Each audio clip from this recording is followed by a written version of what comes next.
स्वर्गदूत जिब्राइल ने मरियम से कहा, तुम एक बालक को जन्म दोगी। कैसे? मरियम ने पूछा। मेरा तो विवाह नहीं हुआ है।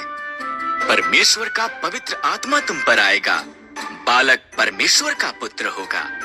मरियम ने उस पर विश्वास किया।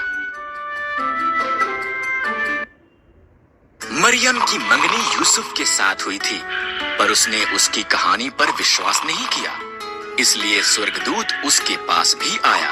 मरियम झूठ नहीं बोल रही है, उसका बालक परमेश्वर का पुत्र होगा। तुम उसका नाम यीशु रखना। कई महीने बीत गए, तब वो बैतलहम यूसुफ के शहर में सरकार के पास नाम लिखाने के लिए यात्रा करके गए। उस लंबी यात्रा के बाद मरियम के जन्म देने का समय आ पहुंचा। बैतलहम में सभी सराएं भरी हुई थीं। इस तरह से परमेश्वर का पुत्र एक अस्तबल में पैदा हुआ, कपड़ों में लपेटा गया और एक घास के बिस्तर पर रखा गया। उन्होंने उसका नाम यीशु रखा। उस रात को एक स्वर्गदूत बैतलहम के निकट पहाड़ियों में कुछ चरवाहों पर प्रकट हुआ। सुसमाचार, स्वर्गदूत ने कहा, तुम्हारा उद्धारकर्ता पैदा हुआ है।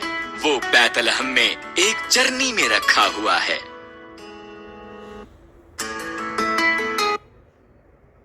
अचानक और स्वर्गदूत प्रकट हुए, इतने ज्यादा कि उनसे पूरा आकाश भर गया। आकाश में परमेश्वर की महिमा।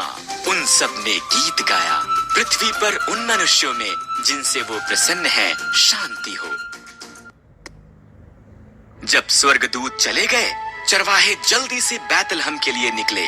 उन्होंने बालक, उनके उद्धारकर्ता को एक घास के बिस्तर पर लेटा देखा। ये ऐसा ही था जैसा कि स्वर्गदूत ने उनसे कहा था। चरवाहों के यीशु को देखने के बाद वो शहर में से होकर गए। वो बहुत उत्साहित थे। उन्होंने जो हुआ था वो सबको बताया और उन्होंने परमेश्वर की उस सब के लिए जो उसने किया था प्रशंसा की।